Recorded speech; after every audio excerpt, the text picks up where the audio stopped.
예상했습니다. 오늘은 강원 영동과 경북 동해안 지역에 가끔 비가 오겠습니다. 비는 내일 오후까지 이어지겠고 예상 강수량은 5에서 30mm가량입니다. 오늘부터 제주도와 전남 남해안, 경상 해안, 강원 영동 지역에는 최대 순간 풍속 초속 25에서 30m의 강풍이 불 것으로 보여 시설물 피해 대비해야 합니다. 제일라디오 1시 뉴스를 마칩니다. 아나운서 최인경이었습니다. 지금 시각은 1시 5분입니다. KBS.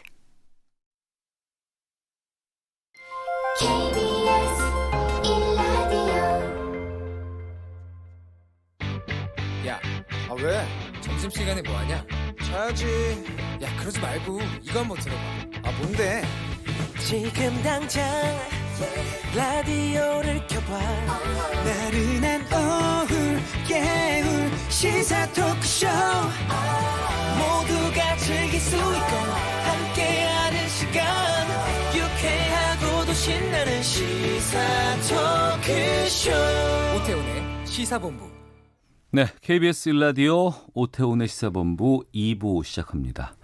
시사본부는 청취자 여러분들의 참여 기다리고 있습니다. 샵 9730 우물정 9730번으로 여러분들의 의견 보내주시면 소개해드리고요. 짧은 문자 50원, 긴 문자 100원의 정보 이용료 들고 어플리케이션 콩으로 참여할 경우에는 무료로 이용하실 수 있습니다.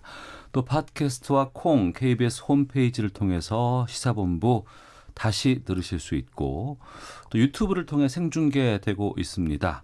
유튜브에서 일라디오 혹은 시사본부 검색하시면 영상으로도 만나실 수 있습니다. 금요일 2부에는 한 주간의 언론 보도를 분석하고 비평하는 시간이 있습니다. 정상근 알파고의 와치독 시간인데요. 정상근 전 미디어오늘 기자 나왔습니다. 어서 오세요. 네, 안녕하십니까. 예, 그리고 자만 아메리카의 알파고 신하씨 외신 기자 나오셨습니다. 어서 오세요. 네, 안녕하십니까. 예.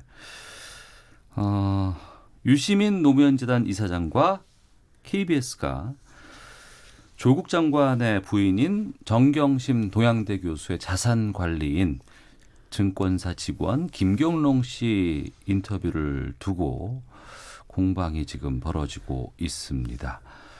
사건의 발단은 조국 장관 가족의 자산 관리인으로 알려진 김경록 씨가 이번 주에 유시민 이사장의 유튜브 알릴레오 방송에 나와서 정경심 교수도 피해자다 이런 취지의 인터뷰를 했고 먼저 좀 그간의 내용을 좀 정리를 정상근 기자가 먼저 좀 해주시겠습니까? 네, 그 김경록 PB가 나와서 그 알릴레오에서 인터뷰 내용은 뭐 이렇습니다. 일단 이 핵심인 사모펀드와 관련해서 이 김경록 PB의 얘기는 이 자신의 고객이었던 이 정경심 교수가 이 조국 장관이 민정수석에 임명이 되자 직접 주식 투자를 못하는 상황이 왔고, 네. 그래서 자신에게 맡긴 돈을 빼서 이 최근 조국 장관 오촌 조카가 뭔가를 하려고 했는데 거기 사모펀드에 넣으려 한다라는 말을 했다라고 합니다. 그래서 본인이 좀 알아봤더니 네. 이게 구조가 좀 약간 좀 애매한 펀드여서 그래서 좀 위험하다라는 생각이 들긴 했는데 이게 또 가족 간의 문제도 얽혀 있어가지고 자신이 말리지는 않았다. 그러니까 정경심 교수는 이제 피해자다라는 취지의 인터뷰였는데요. 네. 김경록 씨는 이것을 검찰에 말했지만 검찰에서는 받아들이지 않았다라고 주장을 했습니다. 그러면서 이 검찰과 유착된 이 언론의 기사가 뭐 소설 같다, 뭐 이런 말을 하기도 했고요. 네. 그러니까 일례로 이 조국 장관은 평소에 자신을 보면은 뭐 늘 고맙습니다 이렇게 인사를 했는데 이거 검찰에 진술한 이후에 보니까 이 언론 보도가 증거인멸을 해줘서 고맙습니다. 이런 말로 달려서 나왔다라는 게 김경록 씨의 주장입니다. 네. 그런데 그런 얘기를 하다가 이 KBS 얘기까지 나오게 된 그런 상황입니다. 네. 그러니까 이 김경록 PB 프라이드 뱅커라고 하는 것 같은데 이분이 KBS와 9월 10일에 인터뷰를 가졌었습니다. 그리고 또 KBS는 관련 보도를 그 다음에 2번 정도를 했죠. 독지로. 근데 이게 또 문제가 되고 그다음에 이제 서로가 이 내용을 인터뷰한 내용을 검찰과 크로스 체크를 했다라는 얘기가 나오지만 이게 또 일부에서는 뭐 검찰과 KBS와의 유착이 있다. 뭐 이런 의혹들을 좀 제기하고 있는데 이 기사 알파고 좀 보셨어요? 네, 봤는데 지금 무슨 말 하기엔 좀 예민한 상황이니까 최대한 이런 거예요. 지금 딴 나라에 일하면 한국이 아닌 미국이 아닌 그 중동 국가들이라면 아니면 거기서 이제 좀 약간 공영방송국하고 국가기관들의 관계가 좀 약간 밀접하긴 해요.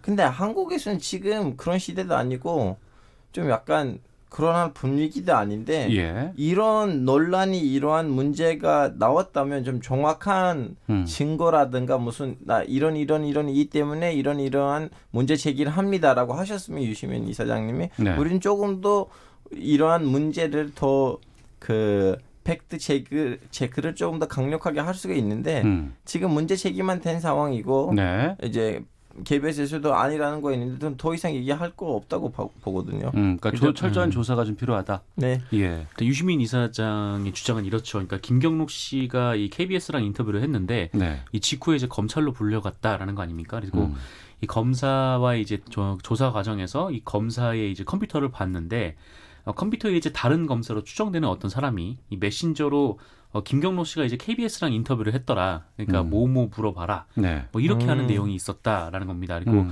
심지어 이제 KBS가 자기와 인터뷰하지 않은 내용까지도 좀 그렇게 뭐 거기 그 검사들과의 메신저 창에 나왔다라고 하고요. 더욱이 이제 이 김경록 PD가 얘기하는 거는 이 KBS는 자기와의 인터뷰를 해놓고 그 내용을 또 실지 않았다 이렇게 주장을 하고 있는 좀 그런 상황인데 그래서 이제 본인이 심각한 충격을 받았고 또 이후에 언론을 신뢰하지 못해서 뭐 결국 이제 유시민 이사장에게 인터뷰를 부탁했다 뭐 이런 내용이었고 네 어쨌든 뭐 그렇게 전개가 된 겁니다. 근데 다만 이제 보도는 나왔었는데 이 보도가 이 김경록 씨의 대화 취지와는 뭐 전혀 좀 이렇게 다르게 나갔다. 그러니까 본인이 원하는 그런 형태가 아니었다라는 게 이 김경록 씨의 주장인 것 같습니다. 네. KBS는 기사를 쓰기 전에 김경록 씨의 인터뷰 내용이 객관적인 사실에 부합하는지 이걸 검증하는 차원에서 이제 검찰의 확인 과정을 거친 것 이렇게 사실이라고 밝혔습니다. 이 부분이 지금 유출이다 아니냐 논란이 좀 뜨거운데 이건 두 분 어떻게 봐야 할까요? 뭐 저는 뭐 검찰의 확인을 뭐 해도 된다, 뭐 안 된다, 뭐 이거를 딱 잘라서 얘기를 할 수는 없는 주제라고 생각을 합니다. 뭐 다만 이제 어떤 내용을 검찰한테 확인을 했냐, 뭐 이 부분이 가장 중요한 것 같은데.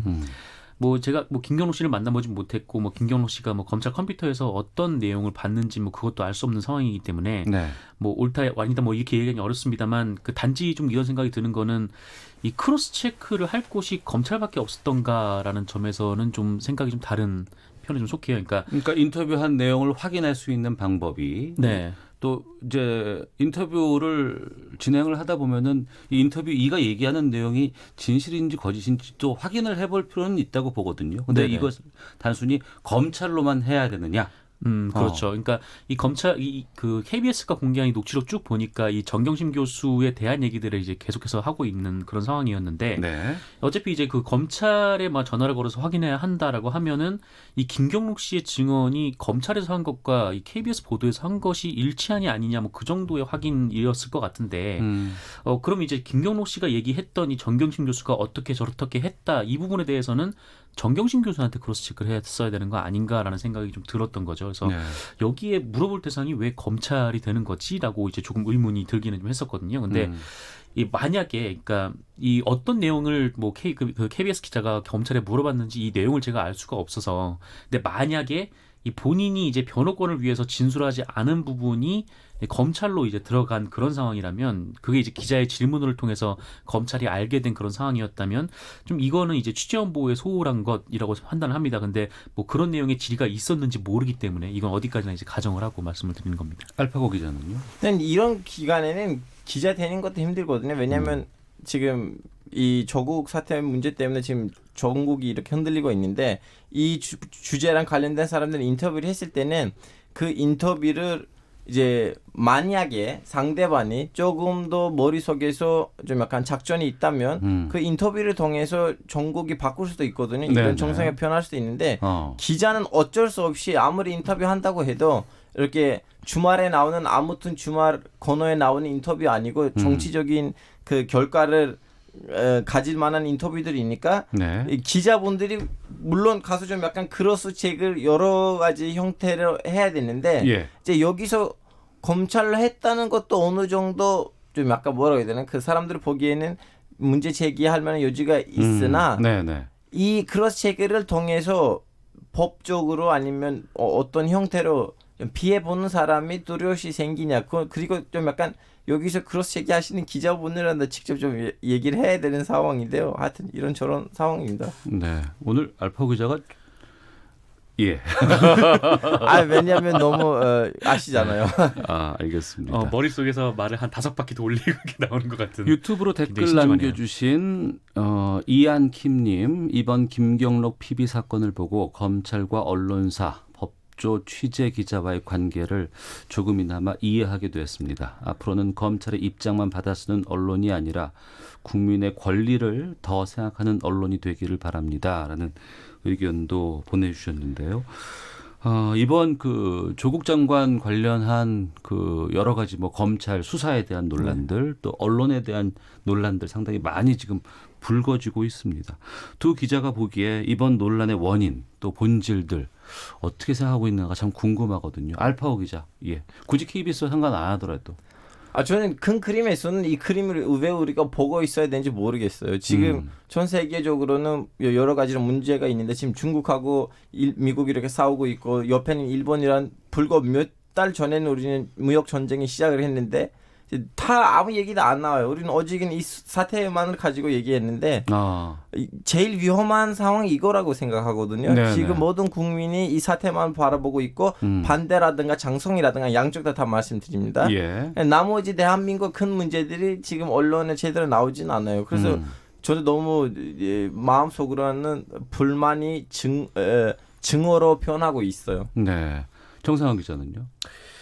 뭐 제가 봤을 때 그러니까 뭐 출입처 문제도 좀 상당히 좀 강력한 좀 문제라고 생각을 하는데 네. 일단 좀 다른 부분부터 좀 말씀을 드리면은 이 이른바 이제 기자가 취재를 한 것 그리고 기사로 내는 것 그 과정에 좀 뭐랄까요? 하여튼 어느 정도 한계가 있다랄까요? 좀 네. 그런 게 있는 것 같습니다. 이게 무슨 말이냐면 그러니까 취재를 하면은 여러 가지 얘기를 듣죠. 그러니까 뭐 1, 2, 3, 4, 5 뭐 다 듣는다고 생각을 하면 그 중에서 이제 1, 2, 3, 4, 5를 다 보여주질 않는다는 거예요, 기자가. 네. 그건 이제 뭐 인터넷 매체는 뭐 그럴 수도 있습니다만 신문 같은 경우에는 그 한계가 있으니까 지면에 들어가는 거기서만 한 1, 2, 3 정도밖에 못 보여주는 거고 이 방송 뉴스 같은 경우에도 1분 30초 안에 그거를 다 담아야 되기 때문에 네. 이걸 전체를 다 보여줄 수 없다라는 거죠. 그래서 그게 이제 그 매체 특성의 좀 한계라고 보고 그래서 아마 좀 인터뷰를 끝내고 보니까 이 KBS 같은 경우는 이 조국 장관의 해명과 배치되는 부분이 있었고 그래서 그거를 중점적으로 보도를 했던 것 같아요. 그러니까 네. 이른바 이 기자 사회에서 뭐 이렇게 일본어로 뭐 은어가 있는데 어쨌든 주제를 그렇게 잡은 거죠. 그래서 네. 거기에 이제 뒷받침되는 이제 팩트를 이제 가져다 쓴 건데. 근데 제가 공개된 KBS 녹취록 봤을 때는 이게 뭐 KBS가 뭐 1, 2만 갖다 썼다라고 생각을 한다면 3, 4, 5도 좀 무시할 수 없는 그런 좀 증언들이 좀 있었다라고 저는 개인적으로 판단을 하거든요. 그러니까 그 유시민 이사장의 알릴레오와 또 KBS의 인터뷰, 그 김경록 PB와의 그 두 인터뷰에 대한 녹취록들은 다 지금 전문이 공개가 된 상황이잖아요. 네, 전문이 공개가 됐죠. 그래서 예. 이게 저는 처음에 이 일이 불거졌을 때 뭐 김경록 PB가 뭐 여기서 다르고 저기서 다르게 얘기를 할 줄 알았는데 알고 보니까 녹취록 공개된 걸 보니까 비슷한 말을 양측 인터뷰에서 했더라고요. 근데 거기서 이제 뭐 그 KBS는 그 정경심 교수, 그 조국 장관의 해명과 좀 얘기가 달랐던 부분, 그 부분에 집중을 한 거고 네. 독자들이 보기에는 나머지 부분도 중요하다라고 판단을 했던 거죠. 그래서 뭐 좀 전체적 맥락을 봐도 그러니까 좀 이렇게 정경심 교수가 이 코링크 P가 어떤 일을 하는지 뭐 정확히 알지 못하는 과정이 있었고 그래서 김경록 씨에게 물어보고 알아봐 달라라는 부탁하는 그런 과정이 있었는데 이 부분에 대해서는 뭐 KBS는 중요하지 않다라고 판단을 했던 뭐 그런 것 같습니다. 근데 뭐 이게 기자들 입장에서는 뭐 늘 해오던 대로 그러니까 어떤 주제를 잡고 기사의 이제 방향을 잡고 이 중요도를 파악해서 했을 뿐이다라고 말을 할 수 있는데 근데 보는 사람 입장에서는 다른 것들이 더 중요해 보일 수도 있고 그런 것들 누락하면은 굉장히 좀 지탄을 받을 수가 있는 거죠. 알파오 기자는 앞서서 이제 너무 한쪽으로 지금 기사가 집중돼 있다, 몰입돼 있다라고 하는데 이 현상은 왜 일어난다고 보세요? 이 현상이 왜 일어났냐면 이제 검찰 개혁에 대한 국민들의 그 좀 약간 사랑 집착이 많은데 그것이 너무 많이 이용당했다고 생각합니다. 이번 사태가 일어나기 전에는 수많은 영화 드라마로 이미 검찰 쪽에서는 문제가 많다는 거 하고 거기서 무조건 개혁에 들어간다는 거 이미 좀 약간 좌우로 넘어서 국민의 합의였는데 이제 그 검찰 개혁이란 그 성스러운 단어 밑에다가 많은 사람들이 들어가고 이제 자기 집단에 이게 챙기다 보니까 좀 약간 뭐라고 해야 되나요? 이러한 이상한 분위기가 일어난 거예요. 오케이, 검찰 개혁이 너무 필요한데 근데 지금 우리는 몇 달 동안 이렇게 이런 거 가지고 이렇게 우리는 떠들어야 되는 건가요? 네. 1698님. 조 장관에게 문제가 생기면 PB가 무사할까요? PB는 조국 장관 일가에게 유리한 증언을 할 수밖에 없는 입장인 것 같습니다. 인터뷰 내용을 누구에게든 확인해 볼 필요는 있었습니다라는 쪽의 의견도 주셨고 최성훈 님께서는 김경로 씨의 발언은 크로스 체크를 한다고 하는데 검사가 하는 이야기들도 크로스 체크를 했나요?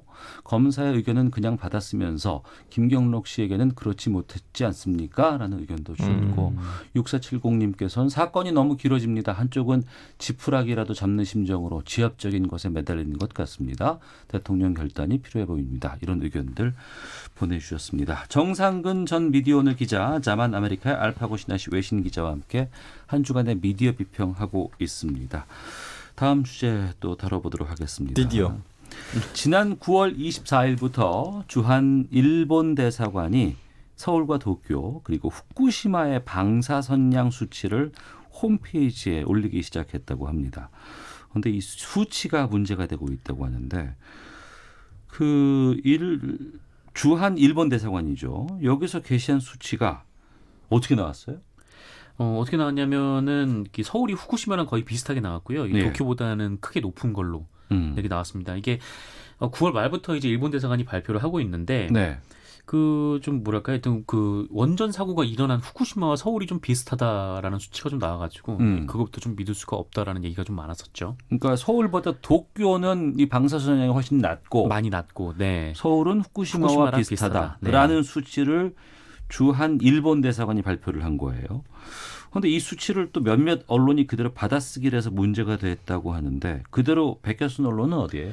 그러니까 일단 국민일보가 9월 25일에 이 서울 방사선량 후쿠시마보다 높다.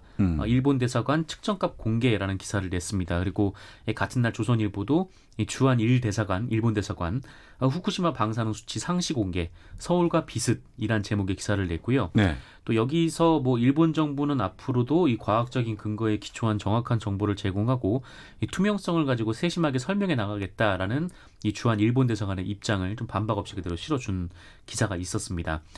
그리고 연합뉴스는 그 다음 날 일본 주한 대사관 홈피에 후쿠시마 서울 방사선량 비교 공개라는 그 제목의 기사에서 같은 내용을 다뤘고 YTN도 주한 대사관 홈페이지에서 후쿠시마 서울 방사선량 비교 공개라고 좀 보도를 했고요.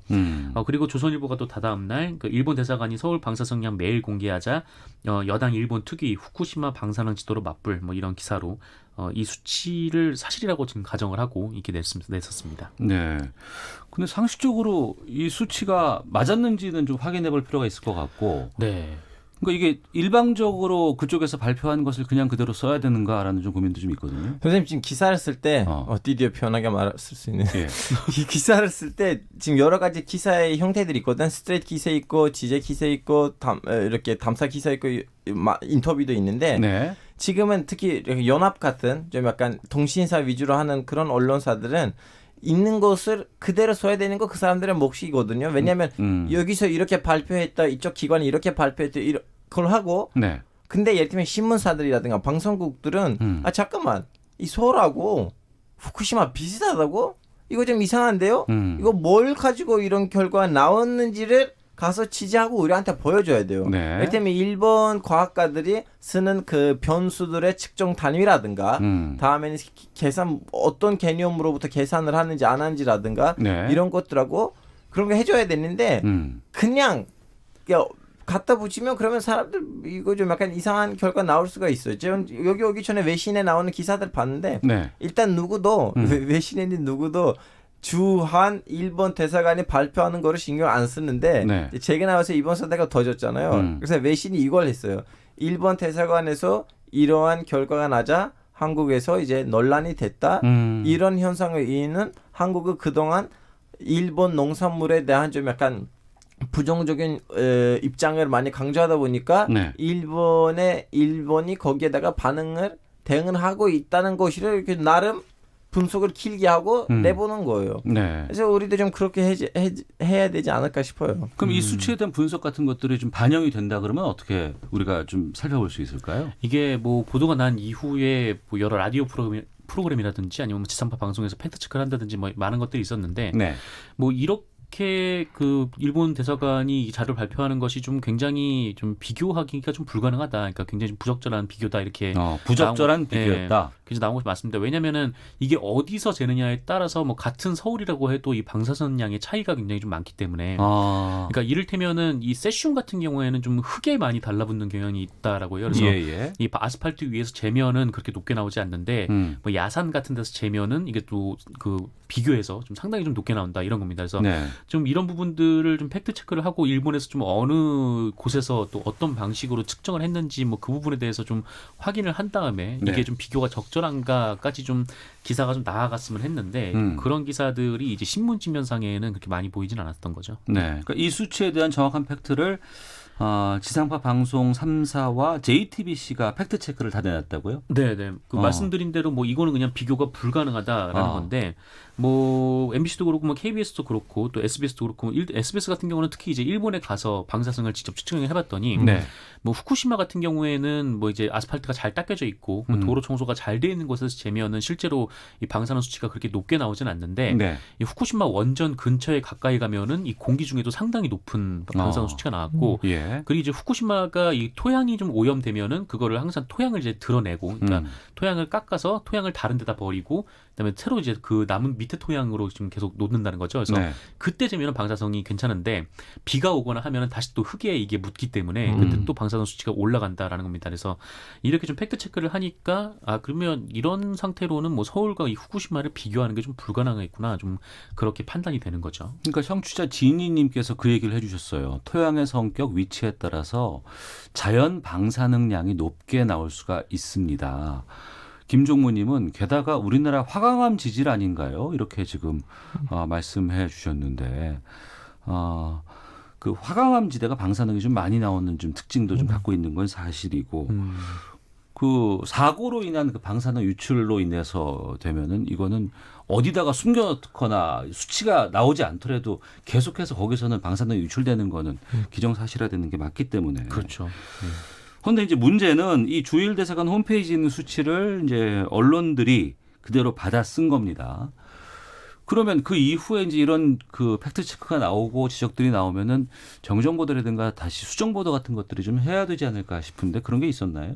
아니 없었죠. 네, 뭐 정정 보도도 없었고 후속 보도도 없었습니다. 그러니까 뭐 일본 대사관이 이렇게 발표를 했으니까 이게 그 서울의 방사능 수치가 후쿠시마랑 비슷하네. 그냥 요 정도 기사만 내고 그 이후에 좀 여러 가지 팩트 체크가 나오고 뭐 그랬지만 이게 좀 반영이 안 된 좀 그런 상황이 계속 이어지고 있는 지금도 이어지고 있는 그런 상황입니다. 알파고 기자가 아까 얘기했지만 그 통신사 언론들 같은 경우에는 어떤 발표가 있는다거나 그럴 때는 실시간으로 그런 것들을 스트레이트성 기사로 알려주는 것은 맞고 하지만 이제 취재 기사를 할 경우에는 여기에 대해서 단순 이것만 밝히는 것이 아니고 그 이면이라든가 이것이 맞는지 안 맞는지를 계속 확인해야 된다고 하셨잖아요. 지금 문제가 되는 거는 그거예요. 그 이제 있는 그대로 뺏겨 쓰는 기사들을 보시면 아니 어떻게 보면 뺏겨 쓰는 것 같은데 거기 있는 문구라든가 말투라든가 왠지 그 발표 자료를 받아서 이제 다시 쓰는 느낌이에요. 그럼 다시 썼다면 그러면 독자가 읽었을 때 머릿속에서 떠오를 수 있는 질문들에 대한 답변들을 다 밑에는 추가해야 되는데 연 앞에 있는 그 스트레이트 기사 말투를 안 쓰고 저런 말투를 쓴다면 그 말투의 기사를 쓴다면 거기까지 완성해야 되는데 거기까지 안 해주고 그냥 그 일본의 그 발표를 그냥 있는 그대로 갖다 주면 그러면 많은 오해를 일으키는 거죠. 그 대사관에서 발표한 홈페이지에 있는 수치를 그냥 기사화해서 자기 이름을 내걸고 특히 이제 신문 기사 같은 경우에 자기 이름 이제 밑에다가 아니면 맨 앞에다가 또 걸지 않습니까?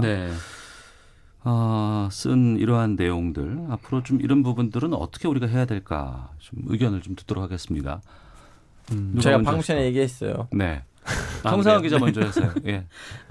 이게 어쨌든 일본 대사관에서 이런 수치를 발표를 했고, 근데 이 수치를 딱 보면은 좀 상식적으로 이해가 안 가는 측면들이 분명히 있는 거잖아요. 그러니까 후쿠시마에서는 원자력 발전소가 이제 폭발하는 사고가 있었는데 이게 어떻게 이 한국에 있는 서울하고 같은 방사선량이 나올 수 있냐라고 좀 상식적인 수준에서 의문을 좀 가질 수가 있는 건데, 그런데 이 의문을 기사를 쓴 기사 당사자 그리고 뭐 데스크, 뭐 나아가서 뭐 편집국장 이 아무도 이거를 이제 거덜내지 못했다는 게 좀 한국 그 언론 취재 시스템의 좀 비극인 것 같고. 네. 그러니까 우리나라 같은 경우에는 그냥 막 이제 그 출입처를 막 돌다 보니까 이게 어느 정도 뭐 전문성이 쌓일 새도 없이 그냥 여기 좀 있다가 그냥 저기 가고 뭐 법조 있다가 뭐 정치권 가고 막 이렇게 좀 쭉 도는 경향이 있어요. 그러다 보니까 이 기자들이 어떤 데에 딱 그 취미나 흥미를 붙이고 앉아서 좀 높은 전문성을 쌓을 수 있는 기회가 너무 없다. 그러다 보니까 이게 잘 모르는 상태에서 기사가 많이 나오고 그게 예전에는 그냥 언론에 나왔으니까 사람들한테 그냥 아 그렇구나라고 인식되어졌던 게 요새는 이제 많은 또 전문가들이 또 자기 그 소통을 통해서 자기 뭐 채널을 통해서 또 알리고 있으니까 계속해서 이제 팩트 체크가 되고 반박이 되고 있는 그런 상황인 거죠. 그래서 특히나 요즘 같은 시대에는 네. 뭐 정말 이 기자들의 좀 전문성이 높게 요구가 되는 시기이니만큼 조금 더 신중하고 네, 그래서 너무 속도만 따라가지 말고 좀 내실을 좀 다졌으면 좋겠습니다. 네. 알파고 기자는요? 저도 마찬가지 생각해요. 지금 그 사람이 예를 들면 기사를 이렇게 예쁘게 문학을 도입하기 위해서 기사를 쓴다면 있는 발표문을 그대로 쓰면 안 되는 거. 그건 진짜 일종의 좀 사기 행위인데 근데 이제 사람들 시간도 없고 인력도 부족하다 보니까 그러한 현상이 일어나는 것일까 모르겠어요. 최근에 와서 이제 좀 약간 인터넷 언론도 나름 발달되고 이제 국민이 기존에 있는 언론에 대한 신뢰도 없어지니까 오히려 더 검증이 없는 그쪽으로 흘러가는 추세인데